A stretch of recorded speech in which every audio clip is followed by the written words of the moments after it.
Saya ingin sampaikan lagi pemikiran, pendapat yang berkembang saat ini, khususnya mengenai Jokowi. Yang mau dibahas adalah, sudah ramai di medsos yang mengangkat sikon-sikon yang ada.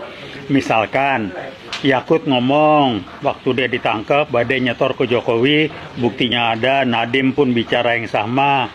Kemudian sama lagi yang ramai juga, dia nimbun sekian triliun segala macam. Banyak saksi orang yang ngaku dia nyetor ke Jokowi, kok nggak ditangkap-tangkap. Jadi kalau saya bilang, ya itu adalah lihai-lihainya Jokowi.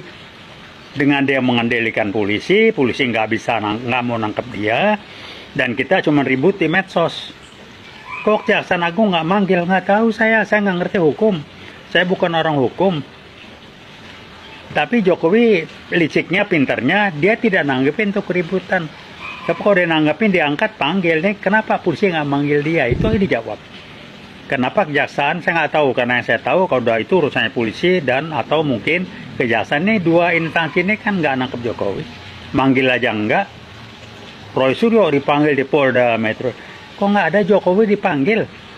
Minta penjelasan, kok nggak ada? Jadi ya kembali saya katakan, itulah lihainya Jokowi yang disebut paparan riset teman saya November tahun 2015, bahwa Jokowi dengan PKI barunya mengendalikan polisi. Baru saya tahu, oh begini bentuk pengendaliannya.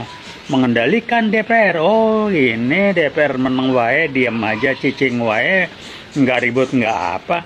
Yang penting gue terima gaji gede, gue ini muka-muka culunnya itu kelihatan. Saya angkat topi dengan, kalau nggak salah, saudara Ungu Pasa yang berhenti, kalau nggak salah ya. Saya angkat topi. Dia hati nuraninya terganggu, kalau nggak salah ya, Ungu Pasa dia mundur dari DPR apa segala macam. Jadi yang lain menikmati lah, yang penting gue leha-leha segala macam.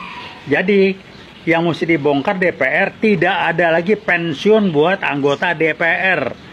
Itu dulu tuh, nih ngamuk orang DPR, nih, waduh anak-anak pensiun. Lu nih wakil rakyat yang lu wakilin aja hidupnya masih susah, lu nggak ada kerja apa-apa, barangkali kesini ribut segala macam. Yang benar ada DPR, ada yang benar, tapi jumlahnya relatif nggak banyak sehingga tidak terlalu bisa berbunyi. Komisi berapa itu yang dipimpin oleh Bu Titi Soeharto? Cuman dia yang bunyi, yang lain menang-menang wae segala macam. Jadi bayangkan jadi anggota DPR buat dapat duit. Nah Jokowi kok didiamin, polisi nggak nangkep, DPR dong berteriak. Komisi berapa itu, kok polisi tidak manggil, panggil tuh Kapolri. Kenapa Jokowi tidak dipanggil, tidak diperiksa, tidak di ini segala macam. Atau kejaksaan, kalau polisinya diam aja, nggak tahu saya. Apa mesti satpam yang manggil dia? Nggak tahu lagi. Tapi inilah potret yang ada.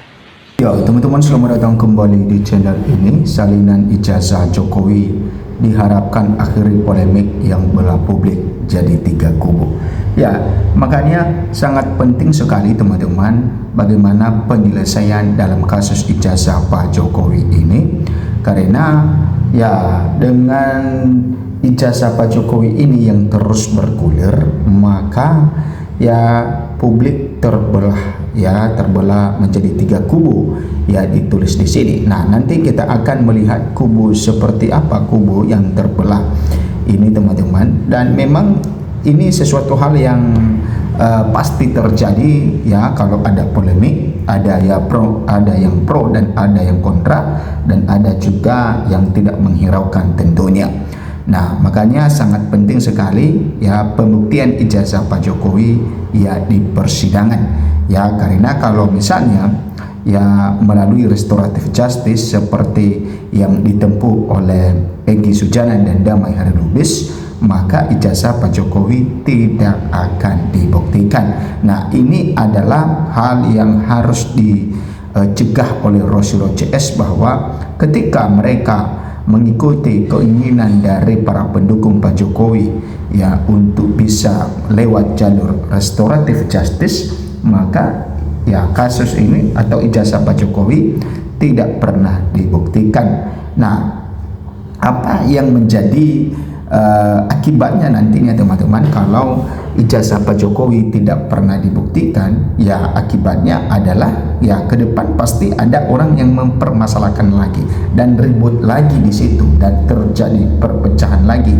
di tengah-tengah masyarakat. Nah, hal tersebut yang harusnya ya diantisipasi ya ketika ijazah Pak Jokowi ini tidak juga kunjung dibuktikan.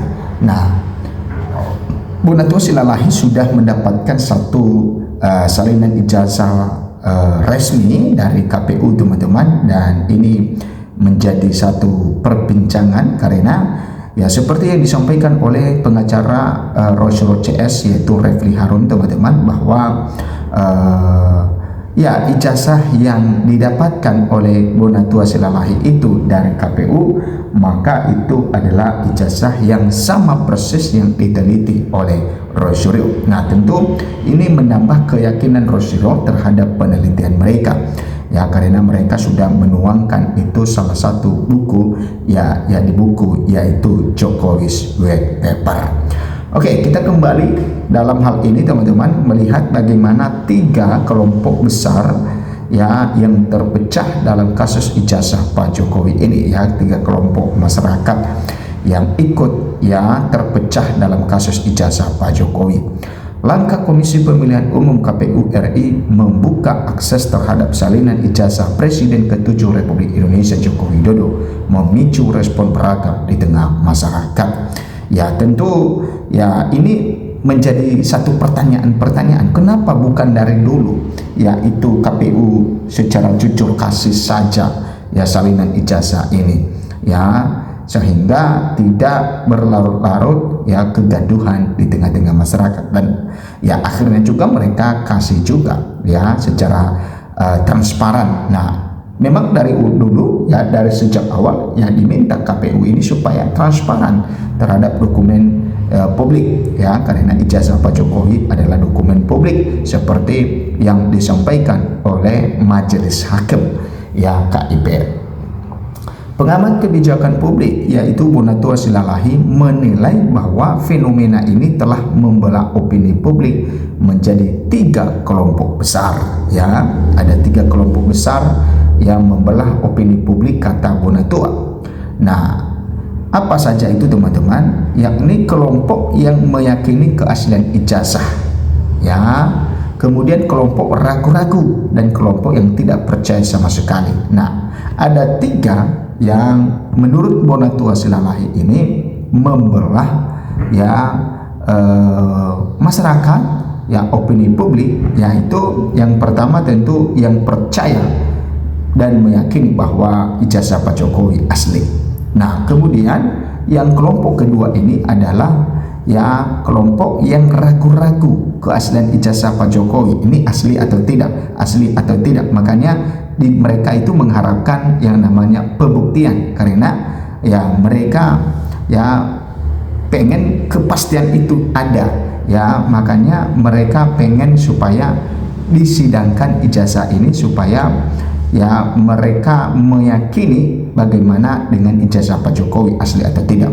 Dan yang ketiga adalah kelompok yang tidak percaya sama sekali bahwa ijazah Pak Jokowi asli. Nah, ketiga kelompok ini tentu ya sangat masuk akal sekali bahwa membelah opini publik ya 3 kelompok besar. Nah, sehingga ya bagaimana untuk menyatukan ketiga kelompok ini, teman-teman?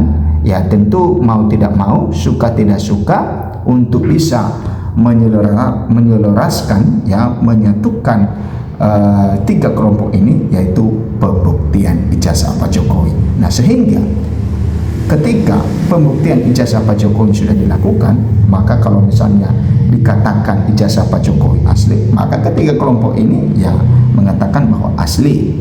Dan ketika dikatakan juga seperti yang disampaikan oleh Rosyro CS, maka ketiga kelompok ini sepakat dengan hal itu. Nah, hal tersebut yang harusnya segera dilakukan supaya ya tidak terus-menerus terjadi perpecahan di tengah-tengah masyarakat. Dokumen yang selama ini menjadi objek sengketa informasi tersebut akhirnya diperlihatkan ke publik pada hari Senin 9 Februari 2026 setelah melalui proses panjang persidangan di Komisi Informasi Pusat KIP. Ada 3 masyarakat Indonesia terbelah. Pertama, orang yang percaya bahwa ijazah beliau ada dan asli, ya, dan orang yang ragu-ragu, serta yang ketiga adalah orang yang tidak percaya, ujar Bonatua Silalahi. Nah, teman-teman, pembukaan dokumen ini tidak terjadi serta-merta. Ya, Bonatua menjelaskan bahwa salinan ijazah ini diperoleh setelah ia memenangkan sengketa informasi melawan KPU. Sebelumnya, KPU melalui keputusan nomor 731 mengecualikan dokumen persyaratan Capres-Cawapres dari akses publik. Nah, namun setelah 6 kali persidangan sejak November di KIP, ya, atau KIP, 9 item informasi yang sebelumnya disensor akhirnya dinyatakan terbuka.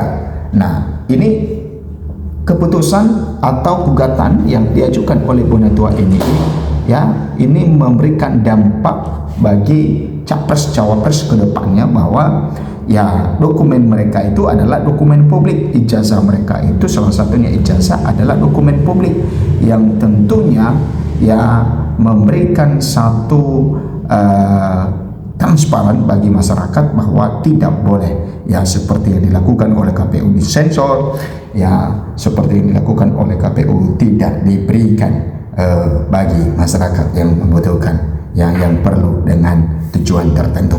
Silakan memberikan komentar Anda teman-teman. Sampai jumpa di video berikutnya.